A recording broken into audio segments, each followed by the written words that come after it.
ప్రియులారా, దేవుని ప్రత్యక్షత ఈ దినాల్లో మనకు అందుబాటులో ఉంది. కానీ అంచె దినాల్లో ఒక ప్రవచనపూర్వకమైన మాట ఏమిటంటే, దేవుని ప్రత్యక్షత దొరకదు, దేవుడు మాట దొరకదు.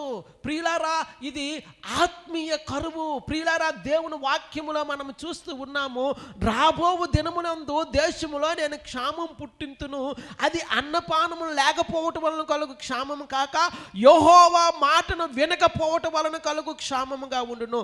ఇదే యెహోవా వాక్కు. కాబట్టి జనులు యెహోవా మాట వెతుకుటకై ఈ సముద్రము నుండి ఆ సముద్రం వరకును, ఉత్తర దిక్కు నుండి తూర్పు దిక్కు వరకును సంచరించుదురు, కానీ అది వారికి దొరకదు.